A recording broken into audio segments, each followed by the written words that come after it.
नमस्कार साथियों, स्वागत है आप सभी का हमारे निर्मल क्लासेस करौली यूट्यूब चैनल पर। और आज आपके लिए शिक्षा मनोविज्ञान की 5वीं यूनिट को प्रारंभ करने जा रहे हैं। इस सिलेबस में आपका चाहे प्री हो चाहे मेंस, दोनों पेपरों में आपकी साइकोलॉजी समान रहेगी। और 5 यूनिट हमारे सिलेबस में है, प्री और मेंस दोनों में। तो आप सभी को इन सभी क्लासों को अच्छे से देखना है। मैंने प्लेलिस्ट यूट्यूब पर बना दी है। आपको वीडियोज़ जो है साथियों वो यूट्यूब पर मिलेंगी, और आपकी जो नोट्स हैं वो हमारे खुराना स्टडी ऑफिशियल ऐप पर मिलेगी। प्ले स्टोर से आप लोग ऐप को डाउनलोड कर लो। आप अगर रीट प्री की तैयारी कर रहे हो तो भी आपको सिलेबस पूरा करवाया जाएगा, और रीट मेंस की तैयारी कर रहे हो तो भी आपको सिलेबस पूरा करवाया जाएगा। सिलेबस की चिंता आप मेरे पे छोड़ दीजिए, बस आप अपनी तैयारी को मजबूत कीजिए। तो साथियों, आज के इस टॉपिक में हम बात करेंगे 5वीं यूनिट में शिक्षा मनोविज्ञान में। पहला टॉपिक होगा शिक्षण अधिगम प्रक्रिया के बारे में जानेंगे, और दूसरा टॉपिक होगा शिक्षण अधिगम के चर एवं उसके कार्य एवं उसकी विशेषताएं, और तीसरा पॉइंट होगा आपका क्रियात्मक अनुसंधान की विशेषताएं, क्रियात्मक अनुसंधान की परिभाषाएं, और इसमें क्या क्या कार्य होते हैं। इन सब के बारे में हम विस्तार से चर्चा करेंगे आज के इस टॉपिक में। तो साथियों, आप लोग चैनल को सब्सक्राइब कर लें, और शिक्षा मनोविज्ञान की अब तक मैंने जितनी भी क्लासें करवाई हैं एक बार इनको फिर से रिपीटेशन मारिएगा, और मैं फिर इसकी टेस्ट सीरीज चलाऊँगा। तो चलिए, आप लोग अगर प्री की तैयारी या मेंस की कर रहे हो तो प्री का सिलेबस जो है साथियों आपकी पात्रता का वो 3 महीने में कंप्लीट हो जाएगा, और हमारा मेंस का सिलेबस लगभग 6 महीने में जाकर के कंप्लीट हो पाएगा, क्योंकि मेंस का सिलेबस थोड़ा सा लंबा है। और आप लोग इतनी सी मात्र कीमत आपको देनी है, ऐप का चार्ज ही ले रहे हैं आपसे, और कुछ नहीं ले रहे। और आप लोग इस ऐप को डाउनलोड कर लो, खुराना स्टडी ऑफिशियल को, और मैं आपके लिए पूरी तैयारी के साथ में, विश्वसनीयता के साथ में आपके साथ कार्य कर रहा हूँ। आप भी अपने अमूल्य समय का सदुपयोग कीजिएगा पूरी तरीके से। मैं पूरी तरीके से आपके लिए तैयार हूँ, तो आप भी तैयार रहिएगा। चिंता करने की कोई बात नहीं है। आपको नोट्स दे रहे हैं, आपको वीडियो दे रहे हैं, आपको टेस्ट सीरीज भी देंगे। ठीक है, तो ये 30 तारीख तक आपको नोट्स हैं। बाद में आपको ये ऑफ़र भी चलता रहेगा, कोई चिंता वाली बात नहीं है। अनलिमिटेड ऑफ़र है ये, वैसे तो कोई दिक्कत वाली बात नहीं है आपके लिए। मैं सब कुछ आपको लिए फ्री कर दूँगा। चलिए, अब हम बात करते हैं आज के टॉपिक पे। आते हैं यूनिट नंबर 5। इस यूनिट नंबर 5 में आपको कितनी चीज़ें पढ़नी होंगी। सबसे पहले हम पढ़ेंगे शिक्षण अधिगम प्रक्रिया, उसके बाद क्रियात्मक अनुसंधान, उसके बाद हम पढ़ेंगे एनसीएफ, उसके बाद हम आरटी 2009, और मापन और मूल्यांकन। ये 5 टॉपिक आपके इस यूनिट नंबर 5 के अंदर है। और आज की हम क्लास में बात करेंगे शिक्षण अधिगम प्रक्रिया एवं उसके चर और क्रियात्मक अनुसंधान। तो 5 यूनिट आपकी आज कंप्लीट हो जाएंगी 1 या 2 दिन में। मैंने बोला था कि आपको 30 जून तक आपको मैं पूरा का पूरा साइकोलॉजी पढ़ा दूंगा। तो अब हम बात करते हैं शिक्षण अधिगम प्रक्रिया क्या चीज़ होती है। साथियों, एक बार सभी लाइक कर दो और चैनल को सब्सक्राइब कर लो अगर आपने पहली बार चैनल देखा है तो। अगर आप क्लास लेंगे तो क्लास का कुछ ना कुछ बेनिफिट आपको मिलेगा ही। शिक्षण अधिगम प्रक्रिया की बात करें तो साथियों, इसमें शिक्षण का अर्थ है सामान्य शब्दों में कि विद्यार्थी को विभिन्न विषयों का ज्ञान दिया जाना ही समझा जाता है। बच्चे को जितनी विषयों का हम ज्ञान देते हैं उसको हम क्या कहेंगे, शिक्षण कहेंगे। शिक्षण और अधिगम में गहरा संबंध होता है। शिक्षण और अधिगम एक दूसरे में संबंधित हैं। शिक्षण की प्रक्रिया अधिगम के बिना कभी पूरी नहीं होती, ये आपको याद रख लेना भाई। शिक्षण जो होगा, शिक्षण का मतलब होता है सिखाना, और अधिगम का अर्थ भी क्या होता है, सीखना। तो ये एक दूसरे के पूरक हैं। इस शिक्षण की अभिक्रिया के अंतर्गत शिक्षक जो होता है अपना शिक्षण कार्य करता है, और विद्यार्थी जो होता है वो अधिगम ग्रहण करता है। और व्यवहार अधिगम जो है हमारा क्या है साथियों, व्यवहारगत परिवर्तन है। शिक्षक के द्वारा एक विद्यार्थी को पढ़ाया जाता है, शिक्षण कार्य करवाया जाता है। विद्यार्थी उस ज्ञान को ग्रहण करता है और अपने व्यवहार में परिवर्तनशील कार्य करता है, यानी व्यवहार उसका बदल जाता है शिक्षण कार्य करने से। अब देखिएगा, शिक्षण का जो संकुचित अर्थ है और व्यापक अर्थ है उसके बारे में हम बात करेंगे। शिक्षण का संकुचित अर्थ क्या होता है। औपचारिक शिक्षण के अंतर्गत बालक का निश्चित समय और निश्चित विधियों और निश्चित स्थान पर पूर्व में नियोजित ढंग से शिक्षण कार्य करता है, जिसमें अध्यापक सक्रिय होगा और बालक की स्थिति गौण होती है, यानी कम सक्रिय होती है। तो ये हमारा क्या है, शिक्षण का संकुचित अर्थ है। शिक्षण का एक बार फिर दोबारा समझें कि अनौपचारिक शिक्षण के अंतर्गत बालक या तो निश्चित समय, निश्चित विधि और निश्चित स्थान पर पहले से ही जो शिक्षण की नियोजित कार्य प्रणाली है उसको अपनाएगा। और इसमें शिक्षक जो होगा, अध्यापक होगा, एक सक्रिय भूमिका निभाएगा और बालक अपनी गौण भूमिका निभाएगा। सक्रिय तो होगा लेकिन इतना ज़्यादा नहीं होगा जितना टीचर होगा। अगर हम व्यापक अर्थ की बात करते हैं शिक्षण की, तो औपचारिक और अनौपचारिक शिक्षण प्रक्रिया को शिक्षण के व्यापक रूप में समाहित किया जाता है या सम्मिलित किया जाता है। संकुचित अर्थ में केवल औपचारिकता होगी, जबकि व्यापक अर्थ में औपचारिकता और अनौपचारिकता दोनों ही तथ्यों को रखा जाता है। औपचारिक शिक्षा प्रणाली का मुख्य साधन विद्यालय है। आप जानते हो कि आप लोग विधिवत रूप से पढ़ाई कहाँ पर करते हो? औपचारिक शिक्षा प्रणाली आप लोग विद्यालय में ग्रहण करते हो, जबकि अनौपचारिक शिक्षा प्रणाली हम कहाँ ग्रहण करते हैं? परिवार में रह करके ग्रहण करते हैं। और परिवार के अंतर्गत हमारी एक औपचारिक शिक्षक की भूमिका कौन निभाती है? माँ निभाती है। वैसे हमारा जो अब यहाँ से प्रश्न यही बनेगा कि औपचारिक शिक्षा प्रणाली का मुख्य साधन क्या है? विद्यालय है। और अनौपचारिक शिक्षा प्रणाली का मुख्य साधन क्या है? परिवार है। क्लियर? आगे बात करते हैं पाठक एवं त्यागी। पाठक एवं त्यागी क्या होता है? शिक्षण वह प्रक्रिया है जिसके द्वारा बालक विद्यालय से, परिवार से, समाचार पत्रों से, पत्र पत्रिकाओं से आदि से वातावरण के साथ में अनुकूलन करने के लिए आजीवन शिक्षा प्राप्त करता है। उसको हम कहेंगे पाठक एवं त्यागी की ये परिभाषा है साथियों। ये पाठक एवं त्यागी ये हमारे शिक्षा मनोवैज्ञानिक हैं और इन्होंने शिक्षण की प्रक्रिया की परिभाषा दी कि शिक्षण प्रक्रिया वह प्रक्रिया होती है जिसके अंतर्गत बालक या तो विद्यालय से या परिवार से, समाचार पत्रों से, पत्र पत्रिकाओं से जो ज्ञान ग्रहण करेगा और वातावरण के साथ में अपना अनुकूलन संबंध स्थापित करेगा और आजीवन शिक्षा प्राप्त करेगा, वही क्या है? हमारी शिक्षण प्रक्रिया है। और ये पाठक एवं त्यागी के द्वारा दी गई थी। अब आपको याद रखना है शिक्षण एक दुमुखी प्रक्रिया है। ये किसने बताया था? एडम्स ने बताया था। और इम्पोर्टेंट है, अब आपको याद रखना शिक्षण दुमुखी प्रक्रिया है, शिक्षण त्रिमुखी प्रक्रिया है। किस किस मनोवैज्ञानिक ने क्या क्या कहा है उसके बारे में थोड़ा सा अच्छे से ध्यान रखना। शिक्षण जो प्रक्रिया है साथियों, वो दुमुखी प्रक्रिया किसने बताई थी? एडम्स ने बताई थी। और क्या बताया इस द्विमुखी प्रक्रिया में कि एक तो शिक्षक होता है और एक क्या होता है? शिक्षार्थी होता है। इसमें पाठ्यक्रम को एडम्स ने शामिल नहीं किया। पाठ्यक्रम में पाठ्यक्रम जो है एडम्स ने इसको शामिल नहीं किया और ये पाठ्यक्रम को गौण मानते थे। इसीलिए एडम्स ने शिक्षण को केवल दुमुखी प्रक्रिया बताया है कि एक तो इसमें शिक्षक की भूमिका होती है, दूसरा विद्यार्थी की भूमिका होती है। इसके अंतर्गत शिक्षण का कार्य शिक्षक करता है और बालक क्या करता है? अधिगम कार्य करता है, यानी सीखता है। लेकिन आपको याद रखना शिक्षण त्रिमुखी प्रक्रिया है। ये सिद्धांत किसने बताया था? ये सिद्धांत साथियों जॉन डीबी और रायबर्न ने बताया था। जॉन डीबी और रायबर्न ने कहा कि शिक्षण क्या है? त्रिमुखी प्रक्रिया है। और वो त्रिमुखी प्रक्रिया में क्या बताया? एक तो शिक्षक होता है, दूसरा विद्यार्थी होता है और तीसरा इन्होंने पाठ्यक्रम को भी शामिल किया था। क्लियर? ये आपको अच्छे से ध्यान रखना। शिक्षण की त्रिमुखी प्रक्रिया में एक तो शिक्षक, दूसरा विद्यार्थी और तीसरा पाठ्यक्रम इसका क्या होता है? माध्यम होता है। और ये बताने वाले त्रिमुखी प्रक्रिया कहने वाले कौन थे? जॉन डेवी और रायबर्न थे। शिक्षक जब कक्षा में शिक्षण कार्य करता है तब शिक्षक तथा शिक्षार्थी के मध्य में एक अंतःक्रिया होती है। आप जानते हो शिक्षक और विद्यार्थी के मध्य में एक अंतःक्रिया का संबंध होता है।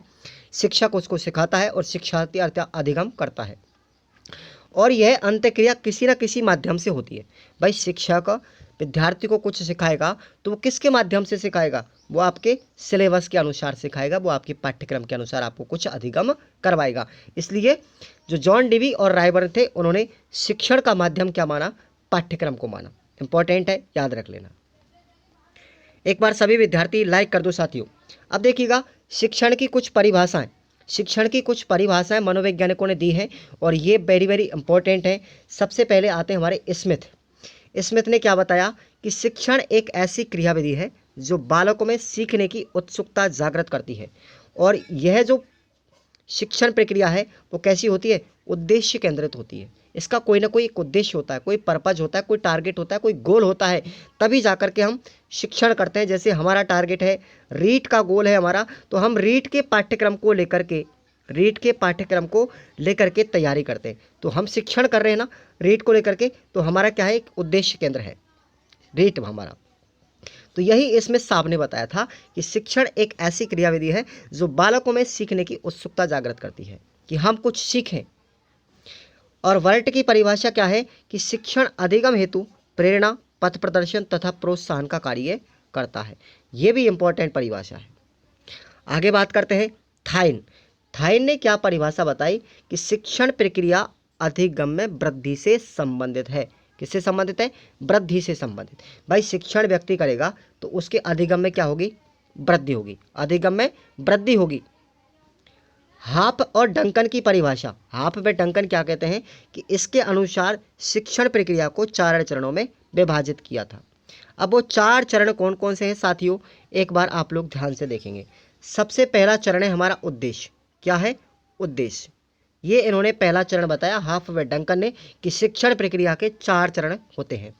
पहला बताया उद्देश्य, दूसरा है हमारा निर्देशन, तीसरा उद्देश्य है मापन और चौथा जो चरण था वो था मूल्यांकन। कैसे? कि भाई सबसे पहले हमारा कोई ना कोई किसी चीज़ को सीखने का उद्देश्य होता है। उद्देश्य जब हो जाएगा तो हमको कोई ना कोई मार्गदर्शन करेगा।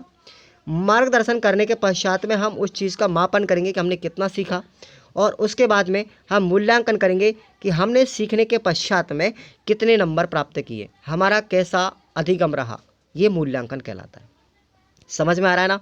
तो अब समझ में आ रहा है साथियों, तो आप एक बार हमको भी मोटिवेट करो और अपने एक लाइक की हम पर कृपा कर दो। शिक्षण की विशेषताएं या फिर इसकी प्रकृति कैसी होती है, ये भी इंपॉर्टेंट है। यहाँ से भी प्रश्न बनता है आपका कि हर एक लाइन से प्रश्न बनने की कोशिश की जाती है साइकोलॉजी के अंदर, इसलिए आप लोग अच्छे से तैयारी करेंगे, अच्छे से डीपली तरीके से पढ़ेंगे। शिक्षण की विशेषता प्रकृति में शिक्षण एक से उद्देश्यपूर्ण प्रक्रिया है। शिक्षण का कोई ना कोई उद्देश्य होता है। शिक्षण एक कौशल पूर्ण प्रक्रिया है।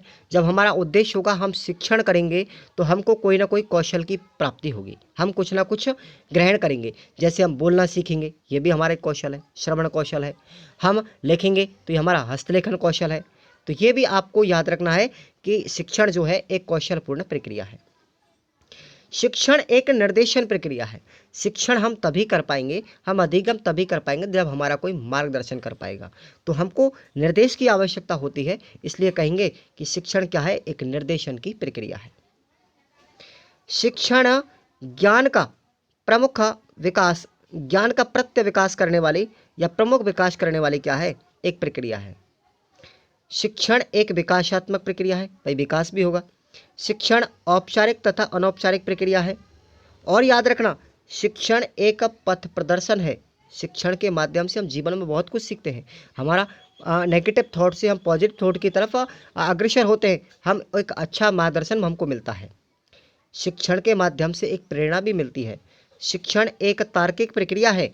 शिक्षण एक सामाजिक प्रक्रिया है। समाज में रहकर के व्यक्ति अधिगम करेगा तो बहुत सारी चीज़ें सीखने को मिलेगी।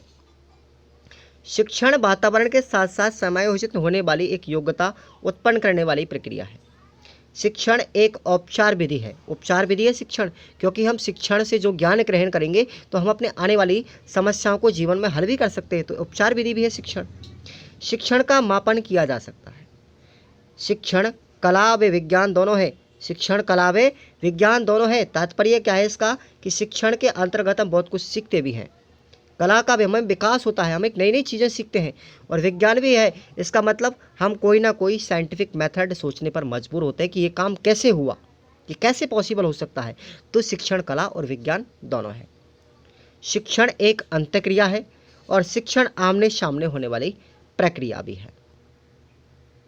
अब देखिएगा शिक्षण के भेद, यहाँ से भी इंपॉर्टेंट प्रश्न पूछा भी गया है कई बार। तो देखिएगा शिक्षण कितने प्रकार का होता है। शिक्षण के कई प्रकार हैं। जैसे पहला प्रकार है हमारा प्रभुत्ववादी। इसको हम एक तंत्रात्मक या निरंकुशवादी भी कहते हैं। और पूछा भी गया था कि निरंकुशवादी जो शिक्षण है उसका रूप क्या है, उसको अन्य किस नाम से जानते हैं। उसको प्रभुत्ववादी या एक तंत्रात्मक प्रणाली भी या शिक्षण कहते हैं। साथियों, प्रभुत्ववादी जो शिक्षण होगा, यह शिक्षण की प्रक्रिया प्राचीन एवं परंपरागत थी। इस शिक्षण की प्रक्रिया में केवल एक अध्यापक होता था, वो सर्वे सर्वा का काम करता था। जैसे पहले गुरुकुलों में होता था ना, तो गुरुकुलों में जो शिक्षण करवाया जाता था वो पहले प्रभुत्ववादी शिक्षण होता था, निरंकुशवादी शिक्षण होता था। इसमें बालक निष्क्रिय और अनुसरण कार्य करता है। अनुसरण करता होता है, केवल फॉलो करता है अपने टीचर को, बट निष्क्रिय रहता है। जैसे हमारी व्याख्यान विधि आपको मैं पढ़ाई है, व्याख्यान विधि के अंतर्गत प्रभुत्ववादी शिक्षण होता है। कैसे कि शिक्षक जो होता है केवल बोलता ही जाता है, एक लेक्चर देता रहता है, किसी चीज़ को व्याख्यान करता रहता है, और शिक्षक ही उसमें सबसे ज़्यादा क्या होता है, एक्टिव होता है। बच्चे तो केवल एक श्रोता की भूमिका निभाते हैं। इसलिए व्याख्यान विधि भी क्या है, हमारी एक प्रभुत्ववादी शिक्षण के अंतर्गत आती है। इसमें बालकों को प्रश्न पूछने की स्वतंत्रता नहीं होती, ठीक है, वैसे ही व्याख्यान विधि में नहीं होती। तो प्रभुत्ववादी शिक्षण की आपको विशेषता बता दी है, ये आप लोग याद रख लेना। अब बात करते हैं प्रजातंत्रात्मक या लोकतंत्रात्मक शिक्षण, और ये सबसे बेटर है। इस प्रकार का शिक्षण सबसे अच्छा होता है। यह शिक्षण आधुनिक शिक्षा प्रणाली पर आधारित है, जो कैसी होती है, बाल केंद्रित होती है। बाल केंद्रित होती है। इस शिक्षण प्रणाली में अध्यापक और बालक दोनों क्रियाशील होते हैं, और एक दूसरे के मध्य में क्या होती है, इंटरेक्शंस होती है, अंतःक्रिया होती है। इसमें बालक को प्रश्न पूछने की स्वतंत्रता होती है। आप चलती हुई क्लास में टीचर से प्रश्न भी पूछ सकते हो, सर मुझे ये चीज़ समझ में नहीं आई, इसको दोबारा रिपीट कीजिएगा। तो मैं आपको जो चीज़ें पढ़ा रहा हूँ वो आप ये समझ लीजिएगा कि एक प्रजातंत्रात्मक या लोकतंत्रात्मक शिक्षण प्रणाली है। आप कमेंट करके भी आप मुझसे पूछ सकते हैं। आगे चलते हैं, हस्तक्षेप रहित शिक्षण। ये कैसा होता है, इस शिक्षण प्रक्रिया में बालक और शिक्षार्थी दोनों ही सर्वेसर्वा होते हैं। इस प्रक्रिया जो होगी हस्तक्षेप रहित शिक्षण, इसमें केवल बालक जो होगा, बालक क्या होगा, बालक ही सर्वेसर्वा होगा, और इसमें बालक केवल स्व अध्ययन करके अपना अध्ययन करता है, और इसको हम दूरस्थ शिक्षा प्रणाली भी कहते हैं। जैसे आप लोग अब फिलहाल की बात करें, एट प्रेजेंट में आप ऑनलाइन जो क्लास होती है हमारी, वो सब क्या है, हस्तक्षेप शिक्षण प्रक्रिया है, हस्तक्षेप रहित शिक्षण प्रक्रिया है। इनको हम दूरस्थ शिक्षा के अंतर्गत लेते हैं। ऑनलाइन जो टीचिंग कराई जाती है वो हस्तक्षेप रहित शिक्षण प्रणाली होती है, इसमें स्व अध्ययन होता है। अब बात करते हैं शिक्षण के चरों की। चर से तात्पर्य है कि शिक्षण को प्रभावित करने वाले और संचालित करने वाले वो तत्व होते हैं, वो शिक्षण के चर कहलाते हैं, element of the education process. तो शिक्षण प्रक्रिया के चर क्या होते हैं, तत्व कौन कौन से हैं, तो 3 तत्व आपको मैंने अभी बताए थे रायबर्न जॉन डेवी के अनुसार, कि भाई त्रिमुखी प्रक्रिया होती है शिक्षण प्रणाली, जिसमें शिक्षक, विद्यार्थी और पाठ्यक्रम सामग्री आपकी आती है। तो जो हमारा शिक्षक होता है, वो शिक्षक हमारा क्या होता है, एक स्वतंत्र चर होता है, जबकि विद्यार्थी क्या होता है, आश्रित चर होता है। भाई शिक्षक तो पढ़ाएगा तो स्वतंत्र है, और विद्यार्थी शिक्षक के ऊपर डिपेंड है, इसलिए आश्रित चर हो गया। और मध्यस्थ चर जो माध्यम का कार्य कर रहा है, वो क्या कर रहा है, हमारा पाठ्यक्रम सामग्री कर रही है, कि हम पाठ्य पुस्तक के माध्यम से या हमारे सिलेबस के माध्यम से हम अब टीचर और विद्यार्थी एक दूसरे में क्या कर रहे हैं, मध्यस्थता प्रभावित कर रहे हैं, मध्यस्थता प्रदर्शित कर रहे हैं, यानी उनके बीच में क्या हो रही है, पाठ्यक्रम को लेकर के चर्चा हो रही है। समझ में तो खूब अच्छे से आ रहा होगा, ज़्यादा कठिन प्रश्न वो नहीं है, अपनी यूनिट बहुत सिंपल है। प्रश्न भी यहाँ से कई पूछे जाते हैं, 2-3 प्रश्न आपके इस यूनिट से आते हैं। अब बात करते हैं चरों के कार्य, और ये इंपॉर्टेंट है, निदानात्मक, उपचारात्मक, ये आपको सब याद रखने हैं। निदानात्मक परीक्षण क्या होता है, चर के कार्य। अब चरों के कार्य क्या क्या होते हैं, पहला सुनिएगा आप लोग, निदानात्मक परीक्षण करना। निदानात्मक का मतलब होता है कारण को जानना, कि जैसे आप लोग किसी पेपर में फेल हो जाते हो, ठीक है, आप पेपर में फेल हो गए, तो अब आपके फेल होने का कारण क्या था, वो क्या है, हमारा निदानात्मक परीक्षण है। पेपर में अगर फेल होने का कारण पता चल जाए कि उस समस्या किस वजह से प्रॉब्लम खड़ी हुई, अगर उसके रीज़न पता चल जाए, वो रीज़न को जानना ही क्या कहलाएगा, निदानात्मक परीक्षण कहलाएगा। सुनिएगा, निदानात्मक परीक्षण के अंतर्गत बालकों की समस्याओं, कमजोरियों, कठिनाइयों आदि का पता लगाया जाता है, उसके कारण को जानना होता है। निदानात्मक परीक्षण की प्रक्रिया शिक्षण के प्रारंभ में ही कर दी जाती है, और समस्या के कारण को जान करके उसके अनुरूप ही योजना बनाई जाती है। ये होता है हमारा निदानात्मक परीक्षण। उसके बाद है उपचारात्मक। उपचारात्मक परीक्षण क्या होता है, यानी कि हमने किसी समस्या को जान लिया तो वो निदान कर लिया, अब निदान के पश्चात में अगला स्टेप होगा उसका उपचार किया जाए। अब भाई जब हमने समस्या के कारण को जान लिया है, तो अब समस्या का समाधान भी करना पड़ेगा, समस्या का समाधान करना पड़ेगा, अर्थात उपचारात्मक शिक्षण करना पड़ेगा। सुनिएगा कि उपचारात्मक जो शिक्षण है वो शिक्षण के बीच में किया जाता है, शिक्षण के चलते हुए दौरान किया जाता है। इसके अंतर्गत बालकों की समस्याओं का समाधान निकाला जाता है। तो आप लोग इन चीज़ों को याद रखें। अब मूल्यांकन कार्य नंबर 3 पर आता है। मूल्यांकन कार्य शिक्षण के अंत में किया जाता है। इसके अंतर्गत ये पता लगाया जाता है कि समस्या का समाधान हुआ है अथवा नहीं हुआ है। तो ये 3 चीज़ें मैं आपको बता रहा हूँ। सबसे पहला है आपका निदानात्मक। इनमें सिर्फ अंतर आपको समझना है। निदानात्मक का अर्थ होता है किसी भी समस्या के कारण को जानना, जो शिक्षण के पहले ही प्रारंभ में ही कर दी जाती है। ठीक है ना, शिक्षण के पहले ही प्रारंभ कर दी जाती है कि समस्या क्यों पैदा हुई, इसके कारण को जानना निदानात्मक हुआ। और फिर उसके बाद समस्या का जब कारण पता लगेगा तो हम समस्या का उपचार करेंगे, और वो उपचार करेंगे अब शिक्षण के बीच में ही, शिक्षण के दौरान, चलते हुए शिक्षण के बीच में, वो कहलाएगा उपचारात्मक शिक्षण। और मूल्यांकन जो कार्य होगा वो शिक्षण के अंत में होगा कि बच्चे की समस्या का हल हुआ है अथवा नहीं हुआ, वो क्या कहलाता है, हमारा मूल्यांकन कहलाता है। तीनों चीज़ क्लियर हो गई। चलिए आगे चलते हैं। शिक्षण के सिद्धांत कौन कौन से हैं, इनको भी आप लोग एक दृष्टि में देख लीजिए। शिक्षण का सिद्धांत साथियों, उद्देश्य निर्धारण का सिद्धांत पहला। नंबर 2 है अभिप्रेरणा का सिद्धांत। नंबर 3 रुचि का सिद्धांत। नंबर 4 चयन का सिद्धांत। क्रियाशीलता का सिद्धांत। क्रमबद्धता का सिद्धांत और करके सीखने का सिद्धांत। नेक्स्ट है उपयोगिता का सिद्धांत, तारतम्यता का सिद्धांत, बाल केंद्रित सिद्धांत, व्यक्तिगत विभिन्नता का सिद्धांत और वास्तविक जीवन में संबंधी सिद्धांत। ये हमारे सभी क्या हैं, शिक्षण के सिद्धांत हैं। इनको याद रख लेना, हालांकि पूछे नहीं जाते एग्जाम में कभी। अब देखिएगा शिक्षण के सूत्र क्या है। आपको मैंने शिक्षण विधि पढ़ाई तो आपने आगमन और निगमन विधि पढ़ी होंगी। आगमन, निगमन, विश्लेषण, संश्लेषण, ये सब विधियों के यहाँ पर शिक्षण सूत्र आपको याद रखने हैं। तो सुनिएगा, शिक्षण के सूत्र कहाँ से कहाँ तक होते हैं। तो आपको आगमन जो विधि मैंने पढ़ाई थी, आगमन विधि, वो आगमन विधि के ही सूत्र क्या है, शिक्षण के सूत्र हैं। आप तो ये याद रख लेना बस। तो देखिएगा, शिक्षण सूत्र है ज्ञात से अज्ञात की ओर होता है। शिक्षण किधर से किधर होगा, ज्ञात से अज्ञात की ओर। सरल से कठिन की ओर होगा या जटिल की ओर होगा। पूर्ण से अंश की ओर होगा। विशिष्ट से सामान्य की ओर होगा। विश्लेषण से संश्लेषण की ओर होगा। और मूर्त से अमूर्त की ओर होगा। स्थूल से सूक्ष्म की ओर होगा। और प्रत्यक्ष से अप्रत्यक्ष की ओर।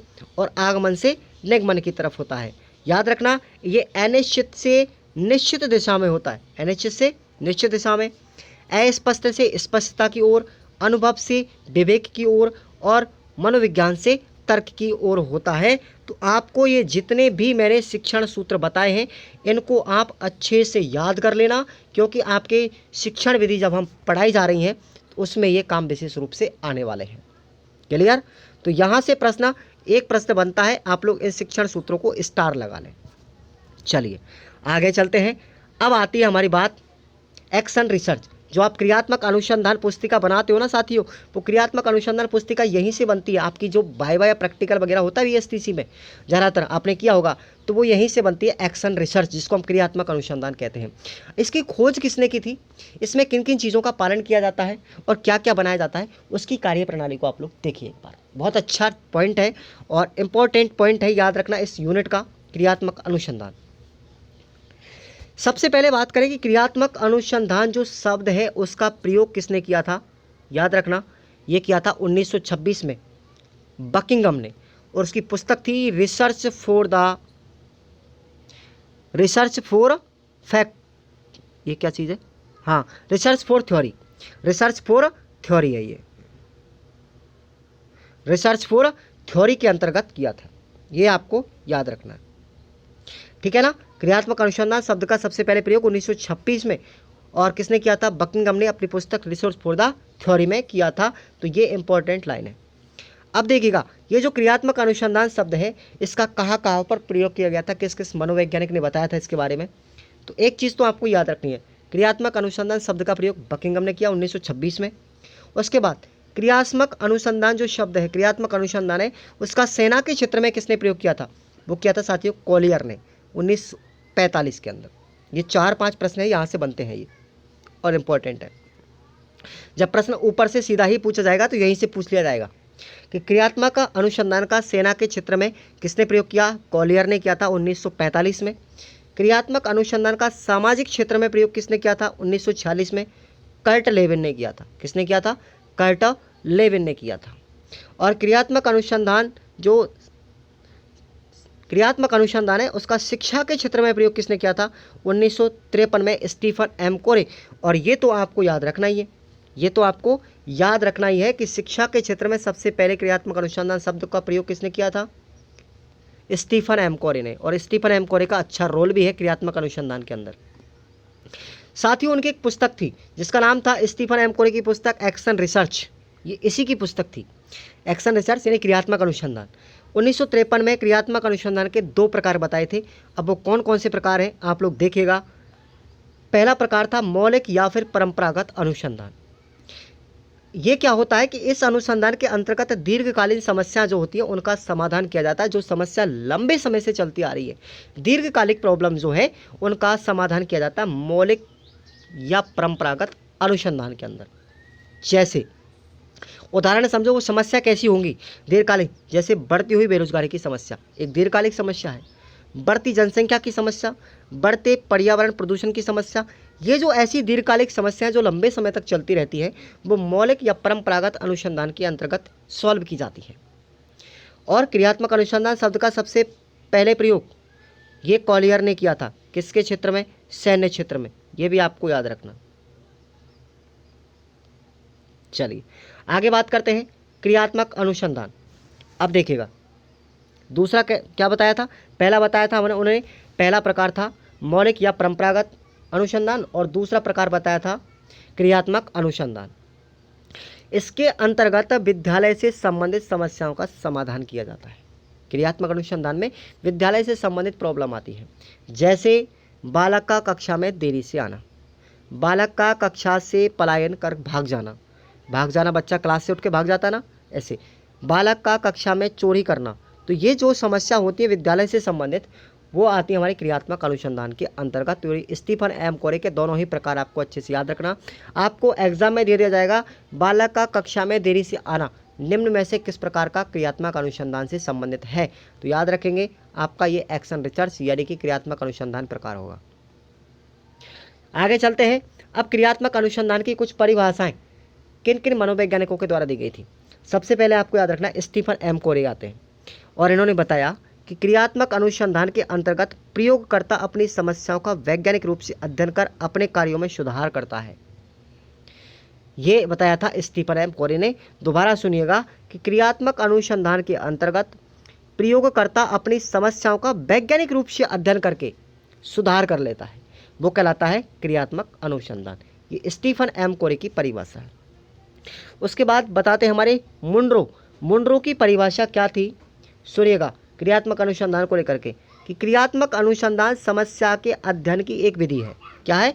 समस्या के अध्ययन की एक विधि है जिसके अंतर्गत दिए गए तथ्यों का या सुझावों का आंशिक या पूर्ण रूप से क्या किया जाता है? सत्यापन किया जाता है। वो क्या है? हमारा क्रियात्मक अनुसंधान है और ये मुंड्रो का स्टेटमेंट है।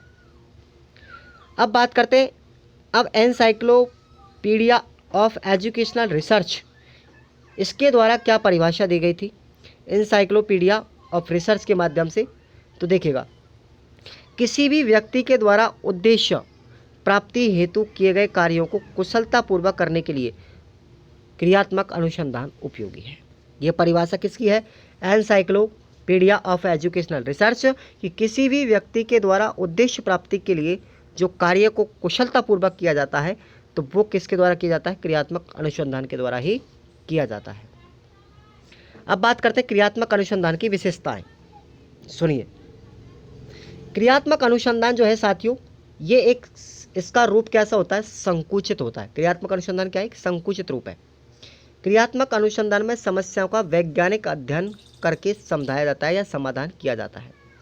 क्रियात्मक अनुसंधान के अंतर्गत किसी भी विशेषज्ञ की आवश्यकता नहीं होती, किसी विशेषज्ञ की आवश्यकता नहीं होती।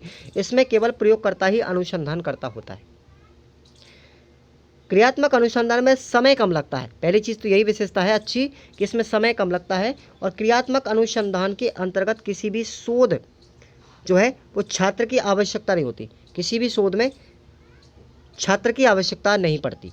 अध्यापक प्राध्यापक के द्वारा ही समस्या का समाधान कर लिया जाता है।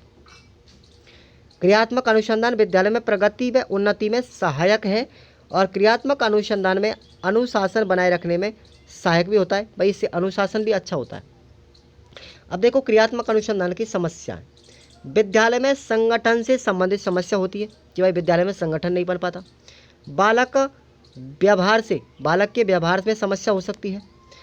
शिक्षण से संबंधित समस्या होती है। पाठ्यांतर क्रियाओं से संबंधित समस्याएं और आंकड़ों के सत्यापन की समस्याएं, ये सब क्या है, क्रियात्मक अनुसंधान की प्रॉब्लम्स होती है। ठीक है, अब बात करते हैं हम क्रियात्मक अनुसंधान के सोपान। तो ये आपको याद रखने, क्रम वाइज आपको याद रखना है। सबसे पहला सोपान है समस्या का चयन या परिस्थिति का निर्माण करेंगे। सबसे पहले हम क्या करेंगे, समस्या का चयन करेंगे कि भाई समस्या कौन सी है और उसको परिस्थिति बताएंगे। ठीक है ना। दूसरा चरण है कि समस्या के संबंध में हम विचार विमर्श करेंगे। अब चयन कर लिया तो अब उस समस्या के बारे में क्या करेंगे, हम थोड़ा सा विचार विमर्श करेंगे। तीसरे नंबर पर तीसरा चरण होगा कि योजना का चयन करेंगे और उपकल्पना का निर्माण। अब देखिएगा, हमने समस्या का चयन कर लिया, विचार विमर्श कर लिया, अब हम योजना बनाएंगे कि जो हमने कितनी सारी योजना बनाई उनमें से किस योजना को उपयोग में लिया जाए कि इस समस्या का समाधान हो जाए। एक योजना का चयन करेंगे हम। योजना में क्रियान्वयन हेतु उचित शिक्षण विधियों का उपयोग करेंगे। अब जो योजना हमने बनाई है उसमें शिक्षण विधियों का प्रयोग करेंगे। और फिर उसके बाद तथ्यों का संकलन। अब जब हम शिक्षण विधियों का प्रयोग करेंगे तो हमारे पास कौन कौन से फैक्टर हैं कि उस समस्या से सुलझा जा सके, उसके लिए हम अपने प्रूफ इकट्ठा करेंगे, यानी संकलन करेंगे तथ्यों का। उसके बाद तथ्यों व सुझावों के आधार पर, अब हमारे पास तथ्य और जो सुझाव इकट्ठे हमने किए थे उनके आधार पर हम क्या निकालेंगे, निष्कर्ष निकालेंगे, अपना मूल्यांकन करेंगे, अपना परिणाम निकालेंगे। और परिणाम के द्वारा ही दूसरों को हम क्या देंगे, सूचना देंगे कि भाई इस समस्या का निष्कर्ष ये निकल के आया था। अब देखिएगा क्रियात्मक अनुसंधान के उद्देश्य क्या है, एम क्या है क्रियात्मक अनुसंधान से, aim of the action research. क्रियात्मक अनुसंधान का उद्देश्य है पठन पाठन व शिक्षण से संबंधित समस्याओं का समाधान करना, ये पहला उद्देश्य है इसका।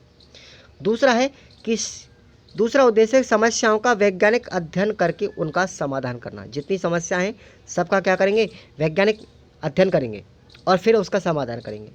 क्रियात्मक अनुसंधान का उद्देश्य है कि शिक्षक तथा बालकों के दोषों को दूर करना, उनमें कुशलता उत्पन्न करना, ये भी क्या है, उद्देश्य है। क्रियात्मक अनुसंधान का उद्देश्य है कि रूढ़िवादिता को खंडन करना। जो आप में अंधविश्वास फैला हुआ है ना, उसको आप अपने हाथों के माध्यम से भी दूर कर सकते हो, क्योंकि आप क्रियात्मक अनुसंधान खुद एक्शन रिसर्च कर रहे हो तो आप में रूढ़िवादिता खत्म हो जाएगी। क्रियात्मक अनुसंधान का उद्देश्य शिक्षकों, प्राध्यापकों व प्रकल्पों आदि को उनके कर्तव्यों तथा उत्तरदायित्वों का ज्ञान कराया जाए। भाई जितने भी शिक्षक हैं, जितने भी प्राध्यापक हैं, जितने भी बालक हैं, उन सबको उनके कर्तव्य और उत्तरदायित्व का ज्ञान कराया जाए। ये क्रियात्मक अनुसंधान का उद्देश्य भी है। क्रियात्मक अनुसंधान का उद्देश्य है कि विद्यालय की जो प्रगति है, विद्यालय की प्रगति और उन्नति, ये उन्नति भी किसके माध्यम से होती है, क्रियात्मक अनुसंधान के माध्यम से। और क्रियात्मक अनुसंधान का उद्देश्य है कि शिक्षण को कैसा बनाया जाए, प्रभावशाली बनाया जाए। उसके बाद हमारा अगला टॉपिक हम अगली क्लास में पढ़ेंगे, नेशनल कैरिकुलम फेडरेशन, राष्ट्रीय पाठ्यचर्या रूपरेखा 2005, NCF 2005 के बारे में चर्चा करेंगे। यूनिट नंबर 5 का सेकंड पार्ट आपको कल पढ़ाया जाएगा। तो सभी विद्यार्थी तैयार रहें, रेगुलर क्लास लें, और जितनी भी मैंने आपको क्लास बताई हैं ऊपर सबको मैंने प्लेलिस्ट में डाल दिया है। रीट प्री रीट मेंस दोनों के सिलेबस को मैं बड़ी ज़बरदस्ती और ज़ोर शोर के साथ पढ़ा रहा हूँ। आप लोग भी मेरा सपोर्ट करें साथियों, और अपने दोस्तों को भी बता दें। इतना तो फ़र्ज़ आपका बनता ही है। बिल्कुल भी मतलब ऐसे चिकने घड़े मत बनो। अगर आप पढ़ाई नहीं करोगे तो ये आपका ही नुकसान है, मुझे कोई नुकसान नहीं है, मुझे तो फ़ायदा ही फ़ायदा है। मुझे पता है कि जब समय आएगा तो आप लोग सारी चीज़ों को एक दिन फिर से सर्च मारोगे यूट्यूब पे और मेरी वीडियो फिर सबसे पहले आपको पहुंचेंगी, फिर पढ़ना पड़ेगा आपको। तो बेटर यही है कि आप लोग पहले से ही अपनी तैयारी को मजबूत कर लें। धन्यवाद साथियों, मिलते हैं नेक्स्ट वीडियो के पार्ट में, और तब तक के लिए चैनल को सब्सक्राइब जरूर करना। सब्सक्राइब करने में तुम्हारा कोई नुकसान नहीं है, बल्कि मुझे मोटिवेशन मिलता है। अगर आपको मैं जितना मोटिवेट कर रहा हूँ आप भी मुझे उतना ही सपोर्ट और मोटिवेट करो, उतना ही ज़्यादा बेनिफिट मिलेगा। धन्यवाद साथियों।